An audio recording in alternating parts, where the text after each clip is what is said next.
ماسبق میں انہوں نے کیا ہے،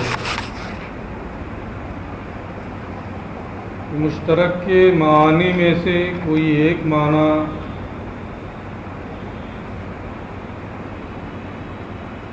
کسی دلیل سے ترجیح پا جائے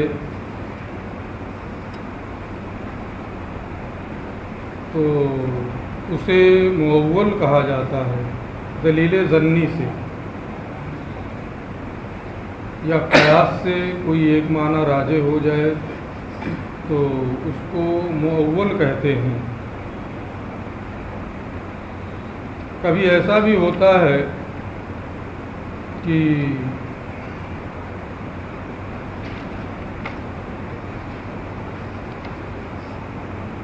مشترک کا کوئی ایک معنی دلیل قطعی کے ذریعے سے ترجیح پا جاتا ہے، خود متکلم کی جانب سے یہ بیان آ جاتا ہے کہ مراد یہ ہے۔ جب خود متکلم بیان کر دے کسی ایک معنی کو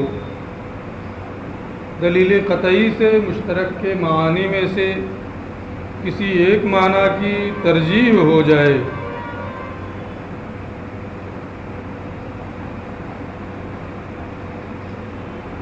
تو اسے مفسر کہا جاتا ہے۔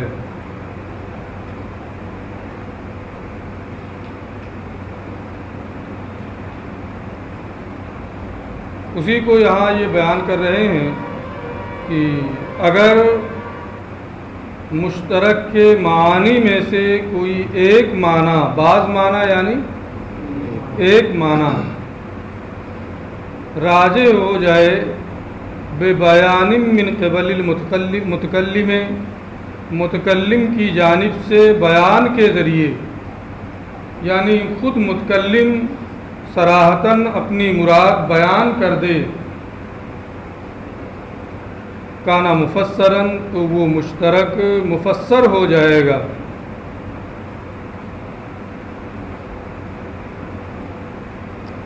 مفسر یہ تفسیر سے ماخوذ ہے اور تفسیر کشف تام کو کہتے ہیں، مکمل طور پر واضح ہونا۔ ظاہر سی بات ہے جب کوئی شخص کسی مشترک لفظ کو استعمال کر کے خود ہی مراد کو واضح کر دے گا تو اس میں کسی قسم کا کوئی احتمال باقی نہیں رہے گا۔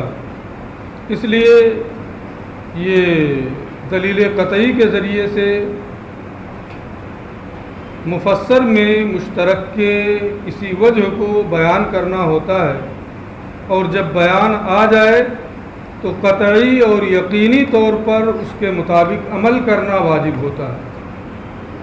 مؤول میں احتمال ہوتا ہے لیکن مفسر میں کسی قسم کا کوئی احتمال نہیں ہوتا ہے، قطعی اور یقینی طور پر اس کے مطابق عمل کرنا واجب ہوتا ہے۔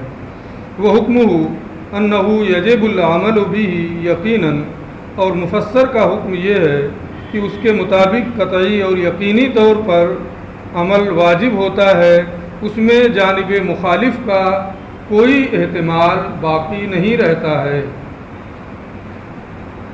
وہ مثالہ، اور مفسر کی مثال، اذا قال لفلان علی عشرۃ دراہم من نقد بخارا، جب کوئی شخص کسی آدمی سے کہے، فلاں سے کہے، یعنی کسی کے لیے وہ اقرار کرے، کسی کے لیے اقرار کرے اور یہ کہے علیہ، یہ قالن اگر ادھر ہوتا ہے اذا قال، جب کوئی شخص کہے لفلان علیہ عشرۃ دراہم من نقد بخارا، لیکن یہ پتہ نہیں کیا سوچ کر کے، جب کوئی شخص فلاں سے کہے، ہے نا، اب اس کا مقولہ بعد میں آ رہا ہے کہ مقولہ علیہ سے ہے۔ پہلی صورت میں لفلان سے مقولہ بنے گا اگر اذا قال پہ وہ پورا ہو جا رہا ہو، اور دوسری صورت میں جیسا انہوں نے لگایا ہے علیہ سے مقولہ بنے گا. دونوں صورتیں معنی بن جائے گا، لیکن یہ قرآن علیہ عشرۃ دراہمہ زیادہ بن جائے گا. میرے ذمہ 10 درہم ہیں، میرے ذمہ 10 درہم ہیں من نقد بخارا، بخارا میں چلنے والے سکوں سے، بخارا میں چلنے، بخارا کے سکوں سے، بخارا کے نقد سے. تو جب اس نے یہ کہا تھا علیہ عشرۃ دراہمہ، میرے ذمہ 10 درہم ہے، تو یہ احتمال اس میں تھا ان معانی کا کہ جو مختلف سکے وہاں چل رہے ہیں ان مختلف سکوں میں سے کوئی ایک ہوگا 10 درہم. سب کا جتنے سکے وہاں رائج ہیں تمام سکوں کا علیہ عشرۃ دراہمہ میں احتمال تھا. اگر من نقد بخارا نہ آتا تو ماسبق میں آپ پڑھ چکے ہیں کہ جس کا رواج غالب ہوتا مالیت کے یکساں ہونے کی صورت میں اس پر محمول کیا جاتا. یہ تعویل کے ذریعے سے ہوتا. یہ کس ذریعے سے ہوتا؟ تعویل کے ذریعے سے. لیکن جب اس نے خود ہی وہاں رائج سکوں میں سے بخارا کے سکوں کو متعین کر دیا تو اب کسی اور کا کوئی احتمال باقی نہیں رہا. تمام احتمالات سرے سے ختم ہو گئے. جب تمام احتمال سرے سے ختم ہو گئے تو یہ کیا ہو جائے گا؟ قطعی اور یقینی ہو جائے گا. اس کے مطابق عمل کرنا ضروری ہوگا. وہی بخارا کے جو سکے ہوں گے، بخارا کا جو نقد ہے وہی دینا لازم ہوگا. علیہ عشرۃ دراہمہ من نقد بخارا فقولہ، تو اس قائل کا قول، اس اقرار کرنے والے کا یہ کہنا من نقد بخارا کہ بخارا کے سکوں سے، بخارا کے نقد سے، تفسیر لہو، جو عشرۃ دراہمہ ہے اسی عشرۃ دراہمہ کی دراہم کی تفسیر ہے، اسی کا بیان ہے. فلولا ذالک، اگر یہ من نقد بخارا کا لفظ نہ ذکر کرتا لکان منصرفا الی غالب نقد البلد، تو غالب نقد بلد کی جانب یہ منصرف ہوتا، اس کی جانب پھرتا. یہ تعویل کے ذریعے سے جو وہاں سکہ زیادہ رائج ہوتا مالیت کے یکساں ہونے کی صورت میں، اس کی جانب وہ مراد لیا جاتا بے طریق تعویل. لیکن جب اس نے خود ہی وہاں رائج سکوں میں سے ایک طرح کا سکہ یعنی نقد بخارا کو متعین کر دیا ہے تو اب وہی متعین رہے گا. اب دونوں میں فرق یہ ہو رہا ہے کہ تعویل میں احتمال غیر کے ساتھ کسی ایک معنی کو ظن غالب کی بنیاد پر ترجیح دی جاتی ہے. تعویل میں، مؤول میں کسی ایک معنی کو ظن غالب کی بنیاد پر ترجیح دی جاتی ہے، اور مفسر میں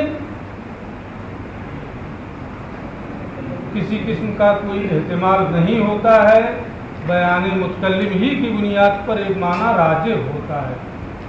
وہاں احتمال غیر کے ساتھ نہ کسی ایک معنی کی ترجیح ہوتی ہے تعویل میں، اور یہاں کسی قسم کا کوئی احتمال نہیں ہوتا ہے، متکلم کے بیان ہی سے وہ معنی متعین ہوتا ہے. تو جب یہ فرق دونوں میں ہے تو قوی کون ہوا، مفسر یا مؤول؟ ظاہر سی بات ہے کہ مفسر میں کسی قسم کا کوئی احتمال نہیں ہے تو وہ راجح ہوگا، قوی ہوگا. اسی کو یہ کہتے ہیں فیترجح المفسر، لہذا مفسر جو ہوگا یہ مؤول پر راجح ہوگا. فلا یجب نقد البلد، تو شہر میں کے عام سکے، شہر کے دوسرے سکے جو ہیں وہ اقرار کرنے پر والے پر واجب نہیں ہوں گے، بلکہ وہی نقد بخارا جو ہے وہ اس کے ذمہ لازم ہوگا.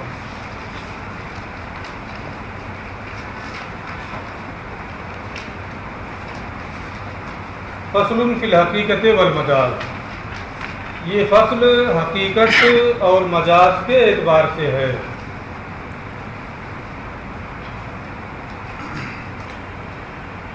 استعمال کے اعتبار سے لفظ کی ابھی تک کیا تھا؟ وضع کے اعتبار سے لفظ کی 4 قسمیں ہیں: خاص، عام، مشترک، مؤول۔ ضمن مفسر کا بھی بیان آ گیا کیونکہ یہاں سے استعمال کے اعتبار سے لفظ کی قسموں کا بیان ہے۔ استعمال کے اعتبار سے بھی لفظ کی 2 قسمیں ہیں: حقیقت، مجاز، کنایا۔ اس کا بیان بعد میں آ رہا ہے الگ فصل میں۔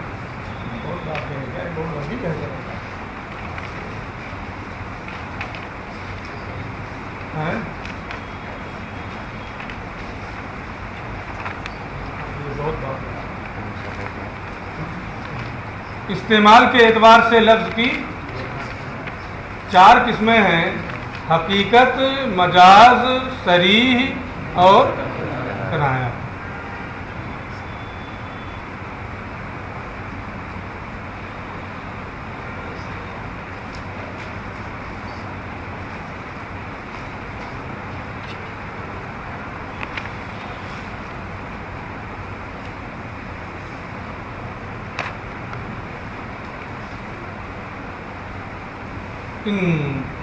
سب سے پہلے یہ حقیقت اور مجاز کا بیان کر رہے ہیں، کیونکہ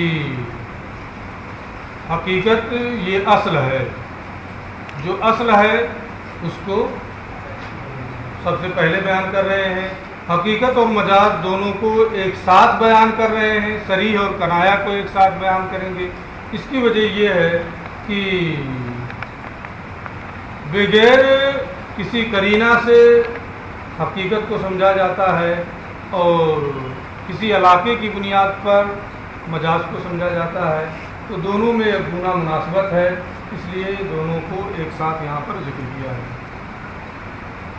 کل لفظ وضعہ واضع اللغت بإضاء شیء، ہر وہ لفظ جسے واضع لغت نے وضع کیا ہو، جسے واضع لغت نے متعین کیا ہو کسی چیز کے مقابلے میں، تو واضع نے جس لفظ کو جس چیز کے لیے متعین کر دیا وہ اس کا کیا ہوگا؟ حقیقی معنی ہوگا۔ بغیر کسی قرینہ کے جب اسے مطلق بولا جائے تو وہی سمجھ میں آئے تو وہ معنی کیا ہوتا ہے؟ حقیقت ہوتا ہے۔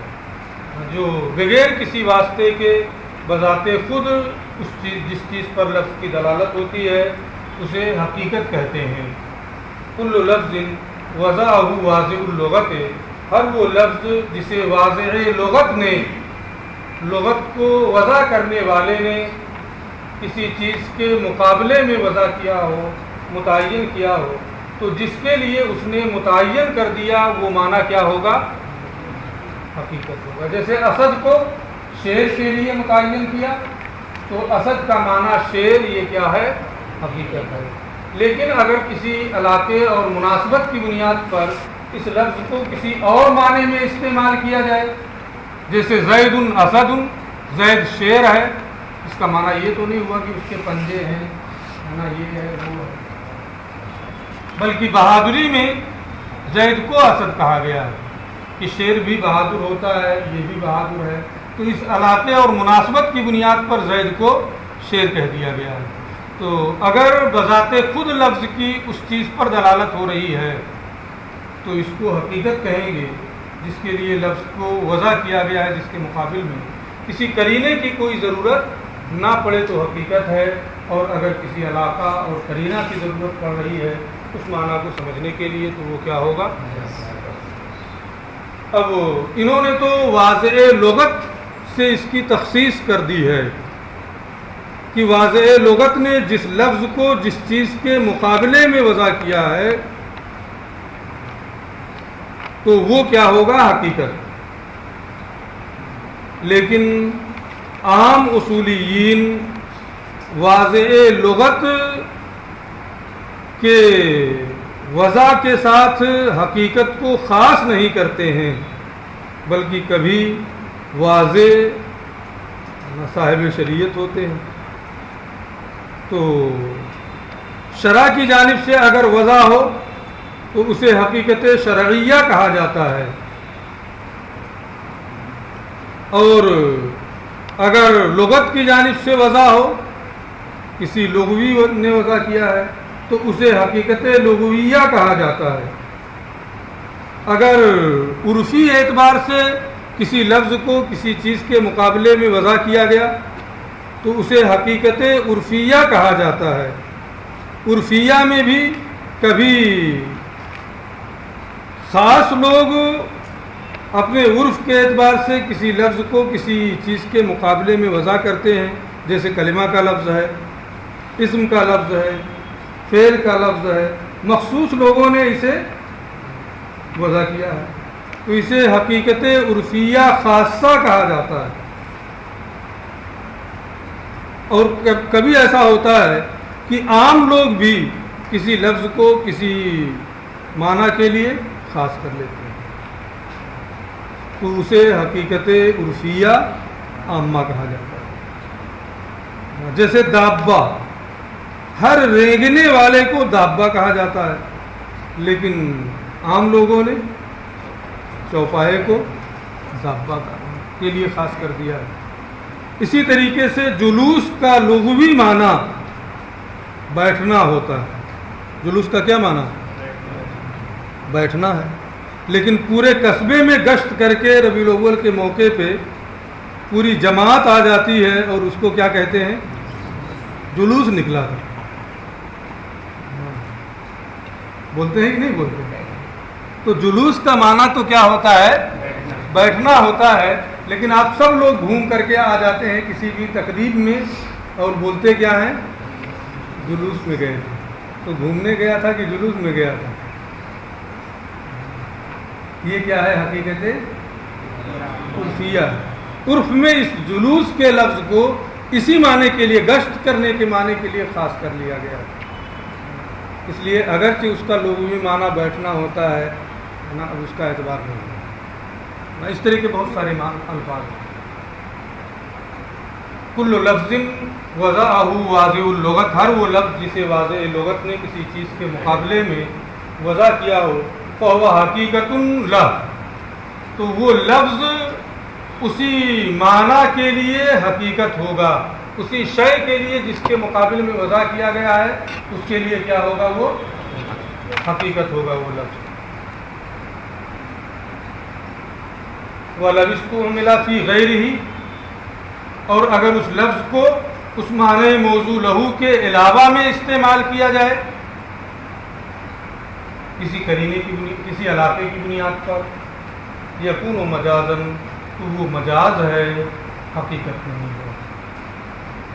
تو اب صاف صاف تعریف یہ ہوئی کہ اگر کوئی لفظ کسی معنی کے لیے موضوع ہے تو اس لفظ کو معنی موضوع لہو ہی میں استعمال کرنا، یا سیدھے کہیں ہر وہ لفظ جسے اس کے معنی موضوع لہو میں استعمال کیا گیا ہو اسے حقیقت کہیں گے، اور ہر وہ لفظ جسے کسی علاقے کی بنیاد پر معنی غیر موضوع لہو میں استعمال کیا گیا ہو تو اسے مجاز کہیں گے۔ ثم الحقیقت مع المجاز لا یجتمعان ارادۃ من لفظ واحد فی حالۃ واحدہ، پھر حقیقت مجاز کے ساتھ، یعنی کسی ایک ہی حالت میں ایک ہی لفظ سے حقیقت اور مجاز دونوں مراد لے لیے جائیں، معنی حقیقی بھی مراد ہو اور معنی مجازی بھی مراد ہو، کیا یہ ہو سکتا ہے یا نہیں ہو سکتا؟ ہمارے ائمہ احناف کا مذہب یہ ہے کہ ایک ہی وقت میں ایک ہی حالت میں ایک ہی لفظ سے ایک ساتھ حقیقت اور مجاز کا معنی مراد لینا جائز نہیں ہے، کیونکہ ایک میں علاقہ کا معنی پایا جاتا ہے، دوسرے میں نہیں پایا جاتا ہے. تو اگر ایک ہی حالت میں ایک ہی لفظ سے دونوں مراد لیے جائیں گے تو دو متنافی چیزوں کا جمع کرنا لازم ہے کہ علاقے کی وجہ سے بھی کیا کہہ رہا ہے کچھ تو کہہ رہا ہے اشارہ کر رہی ہے کہ ایک میں علاقہ ہونے کا معنی ہے اور ایک میں بغیر علاقہ کا معنی ہے. جب ایک ہی حالت میں ایک ہی لفظ سے دونوں کا اجتماع ہوگا تو یہ ہوگا علاقہ بھی پایا جا رہا ہے، نہیں بھی پایا جا رہا ہے. اس لیے ایک حالت میں ایک لفظ سے حقیقت مجاز کے ساتھ اکٹھا، ثم الحقیقت و مع المجاز، پھر حقیقت مجاز کے ساتھ لا یجتمعان، یہ دونوں اکٹھا نہیں ہوں گے ارادتاً مراد ہو کر کے، من لفظ واحد، ایک ہی لفظ سے، فی حالت واحدۃ، ایک ہی حالت میں. اور اگر حالتیں مختلف ہو جائے تو ہو سکتا ہے لفظ وہی ہوتا ہے، ایک حالت میں دوسرا معنی مراد لیا جاتا ہے، دوسری حالت میں دوسرا معنی مراد لیا جاتا ہے. تو ضابطہ یہ ہے ہمارے ائمہ کے نزدیک کہ حقیقت اور مجاز کو ایک ساتھ ایک حالت میں ایک لفظ سے مراد نہیں لیا جا سکتا ہے، یہ محال ہے. ولہذا قلنا، اور ان کے اجتماع کے محال ہونے ہی کی بنیاد پر ہم نے کہا ہے لما ارید ما يدخل في الساعة بقوله علیہ السلام لا تبیع الدرہم بالدرہمین ولا الساعة بالساعین، جو ارشاد رسالت ہے کہ درہم کو درہم کے ایک درہم کو دو درہم کے بدلے میں، ایک سا کو دو سا کے بدلے میں نہ بیچو. اس حدیث پاک میں وَلَسَّا بِالسَّاعِن جو ہے اس سے ظرف مراد ہے یا مظروف؟ مظروف مراد ہے، یعنی سا کے اندر جو چیز جو جنس رکھی گئی ہے، مثلا گیہوں اس میں رکھا گیا تو ایک سا گیہوں کو دو سا گیہوں کے بدلے میں نہ دو. وَلَسَّا بِالسَّاعِن میں جو اس کے اندر جو چیز رکھی جاتی ہے وہ مراد ہے. پیمانہ تو نفس وہ ذات ہوئی سا کی، اس کے اندر جو چیز حلول کرتی ہے، جو چیز رکھی گئی، جیسے گیہوں اس میں رکھ دیا گیا تو گیہوں کو نہ بیچو، ایک سا گیہوں کو دو سا گیہوں کے بدلے میں نہ بیچو. تو مظروف یعنی جو چیز اس کے اندر رکھی گئی وہ چیز مراد ہے. یہ حقیقت ایک معنی مراد لے لیا، حقیقت تو وہی سا ہے نا، لیکن یہاں پر وَلَسَّا بِالسَّاعِن سے اس کا مجازی معنی، جو چیز اس کے اندر داخل ہے، جو چیز اس کے اندر ہے وہ چیز مراد لے لی گئی. اور جب اس کا مجازی معنی مراد لے لیا گیا سا کا تو اب نفس سا یعنی عین سا جو ہے اس کا اعتبار نہیں ہو سکتا. ایک کو مراد لے لیا گیا، اب دوسرا مجازی معنی مراد ہو گیا تو اب حقیقت کو مراد نہیں لے سکتے ہیں، کیونکہ دونوں کا ایک حالت میں ایک ہی لفظ سے اجتماع یہ کیا ہے؟ محال ہے. تو وَلَسَّا بِالسَّاعِن سے بالاتفاق اس میں جو چیز رہتی ہے یعنی مظروف وہ مراد ہے، اس لیے نفس سا کو مراد لینا درست نہیں ہوگا. لما اریدہ، جب تمام علماء کا اتفاق اور اجماع ہے کہ آقا کریم صلی اللہ علیہ وسلم کی ارشاد وَلَسَّا بِالسَّاعِن میں سا سے وہ چیز مراد ہے جو سا میں داخل ہو، ما يدخل فی السا، جب سا میں حلول کرنے والی چیز مراد لے لی گئی، سا میں رکھی جانے والی چیز مراد لے لی گئی. آقا کریم کے اس ارشاد کہ لا تبیع الدرہم بالدرہمین ولا الساع بالساعین سے سقط اعتبار نفس السائے، تو نفس سا کا اعتبار ساقط ہو گیا. یعنی اب عین سا کو مراد نہیں لے سکتے ہیں حتی جازہ، اور جب وہ مراد نہیں ہے، مظروف مراد ہے، تو ایک سا کو 2 سا کے بدلے میں بیچنے میں کوئی حرج نہیں ہے، کیونکہ حقیقت یہاں پر مراد نہیں ہے۔ دوسری مثال وَلَمَّا أُرِيدَ الْوِقَاءُ مِنْ آیَةِ الْمُلَامَسَةِ، اور جب وَإِذَا لَامَسْتُمُ النِّسَاءَ، اور جب تم عورتوں سے جمع کر لو، فَلَمْ تَجِدُوا، اور آگے کیا ہے، فَتَيَمَّمُوا صَعِيدًا۔ تو آیت کریمہ میں یہ ہے کہ جب عورتوں سے لمس ہو جائے، اس ملامسہ سے ہمارے ائمہ یہ فرماتے ہیں کہ جمع مراد ہے، سب لوگ کہتے ہیں جمع مراد ہے۔ جب عورتوں سے جمع کر لو اور پانی نہ پاؤ تو تیمم کرو، تو اس آیت میں لامستم سے جمع مراد لے لیا گیا۔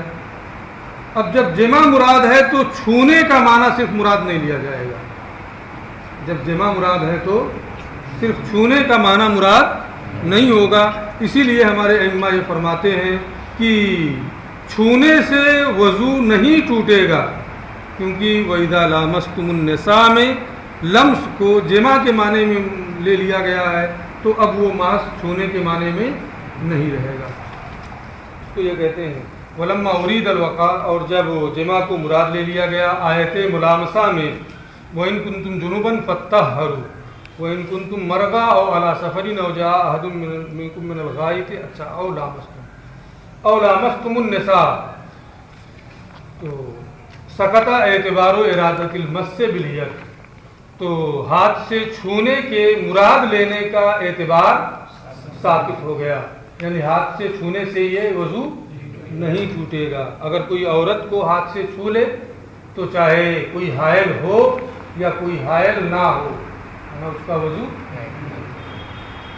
قال محمد، امام محمد رحمۃ اللہ تعالی علیہ نے فرمایا ہے، اذا اوصل موالی ہے، جب کسی نے اپنے موالی کے لیے وصیت کی، یعنی ان لوگوں کے لیے وصیت کی جن کو اس نے آزاد کیا ہے، جن کو اس نے آزاد کیا ہے، تو اس کے موالی ہیں، یعنی موتب، اس کے آزاد کردہ لوگ ہیں، اور جن کو اس نے آزاد کیا ہے انہوں نے بھی کچھ لوگوں کو آزاد کیا ہے، یعنی موالی کے بھی موالی ہیں، موالی کے بھی موالی ہیں۔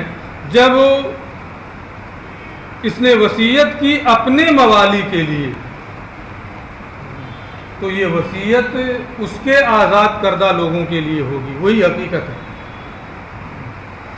اور اس کے موالی کے موالی، اور جب اس کے اپنے موالی، اس کے موتک یہ مراد لے لیے گئے، تو اب موالی کے موالی کو مراد لینا یہ ثابت ہو جائے گا، ان لوگوں کو مراد نہیں لیا جا سکتا ہے۔ قال محمد، امام محمد نے فرمایا ہے، اذا اوصى لموالی ہے، جب کوئی اپنے موالی کے لیے وصیت کرے، وَلَهُ مَوَالٍ، اور اس کے موالی ہوں بھی ایسے موالی جن کو اس نے آزاد کیا ہے، وَلِمَوَالِيهِ مَوَالٍ، اور اس کے موالی کے بھی موالی ہوں جن کو انہوں نے آزاد کیا ہے، یعنی موالی نے، کانت الوصیۃ لموالی ہے، تو وصیت اس وصیت کرنے والے کے موالی کے لیے، آزاد کردہ لوگوں کے لیے ہوگی، دون موالی ہے، اس کے موالی کے لیے نہیں ہوگی۔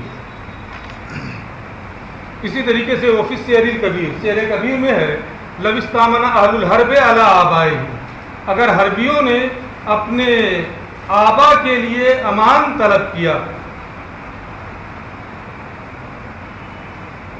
تو اب کا لفظ باپ کے لیے یہ حقیقت ہے، دادا کے لیے بھی بولا جاتا ہے لیکن وہ حقیقت نہیں ہے، اس لیے لا تدخلوا الاجداد فی الامان، اجداد یہ امان میں داخل نہیں ہوں گے،